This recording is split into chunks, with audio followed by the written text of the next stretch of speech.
The greatest victory, king versus sage. Imagine a mysterious realm where time itself ceases to exist, blending the past and future into one. At the center of this glowing universe stands a massive golden clock, its hands spinning with chaotic speed. Suddenly, the clock freezes in place, and a magnificent golden door slowly creaks open. Out steps Alexander the Great, a warrior king whose armor reflects the light of 1,000 stars. Confused and alert, the king grips the hilt of his sword, scanning the strange environment for threats.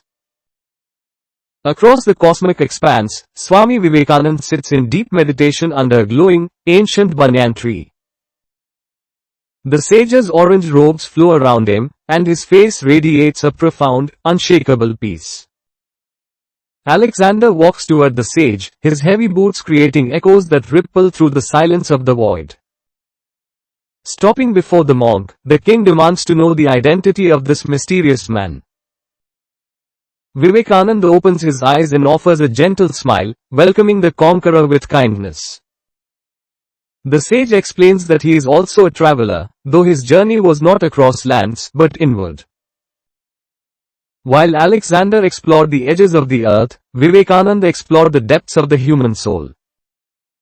Intrigued, the king sits beside the sage, wondering why this man seems so undisturbed by the world. Alexander begins to boast, describing the thunderous sound of thousands of horses charging into battle. He recalls the sight of his massive armies marching relentlessly across scorching deserts and frozen mountains. The king speaks of the great cities that crumbled and the powerful rulers who bowed to his will. He claims to have built an empire larger than any man in history had ever dared to dream. For Alexander, victory was the only currency that mattered and the only goal worth pursuing.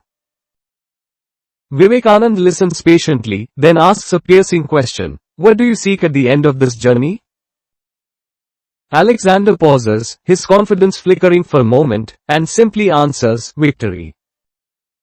The sage asks a follow-up, "Victory over whom?" When Alexander replies, "My enemies," the sage smiles, knowing the king's definition of victory is flawed.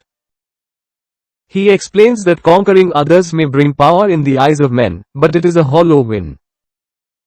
The sage reveals that true strength lies in conquering one's own fear, anger, greed, and weakness.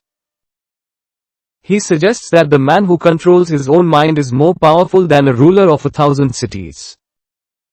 Shaken, Alexander argues that the world only respects and belongs to the strong. A vision appears of Alexander standing before a sea of soldiers, all shouting his name in adoration. But the vision shifts abruptly, leaving Alexander alone in a dark, silent room facing a mirror. Looking at his reflection, he realizes that despite the fame, he is often restless and haunted by his temper. Vivekananda asks, "If thousands obey you, but you cannot control your anger, who is truly the master?" He challenges the king: can he defeat 100 enemies but still be afraid of a single thought? Alexander realizes he has spent his life fighting external wars while ignoring the war within. He begins to understand that the greatest battlefield is not a field of blood, but the human heart.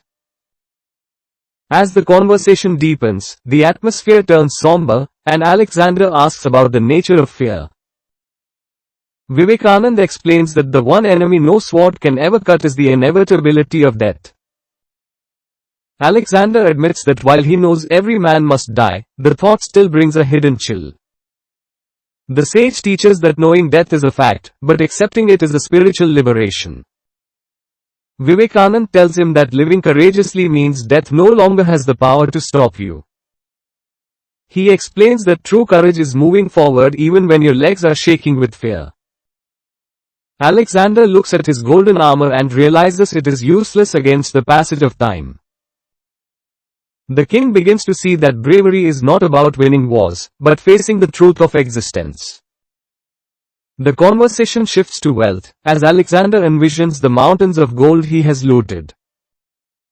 Alexander asks the sage why he chooses to live in such simple, humble orange robes. Vivekanand explains that wealth only finds its true purpose when it is used to serve others. He warns that becoming a slave to gold makes a man the poorest person in the room. A vision appears of a teacher inspiring a student, showing the wealth of knowledge. Another vision shows a stranger helping a poor man, illustrating the richness of compassion. Vivekanand declares that character and kindness are the only treasures that last forever. Alexander is stunned, realizing he viewed richness as something to collect rather than give. The king understands that a man with nothing in his pockets can be rich in spirit. Alexander asks why history calls him the Great, if his victories were hollow. Vivekanand explains that greatness is measured by the lives one improves, not the lands one takes. He notes that conquering a continent often leaves behind nothing but ruins and sorrow. The sage argues that inspiring one young mind can change the course of entire generations. He tells Alexander that the most enduring empire is one built on ideas and values. Alexander looks at his crown and feels it has become a heavy burden of ego. The king asks a final challenge: if the sage had an army, what would he conquer? Vivekanand smiles, stating he would not conquer people, but conquer ignorance with knowledge. He explains his goal would be to replace hatred with love and hopelessness with faith. Alexander is amazed that invisible weapons can transform a heart where swords only break bodies. Vivekanand stands up and challenges the king to stop asking what he can conquer. He tells Alexander to start asking the more important question: what can I become? Slowly and solemnly, Alexander removes his crown and holds it in his hands. The king asks what happens if he fails or if the fear returns during his journey. Vivekanand tells him to simply rise again and walk forward with divine strength. As the golden doorway begins to close, the cosmic light reaches its peak intensity. Alexander admits that the greatest victory is not conquering the world, but conquering oneself. The scene shifts to the modern world, showing children learning and people helping each other. The story concludes: true greatness is defeating your own fear and using your strength for the good of all.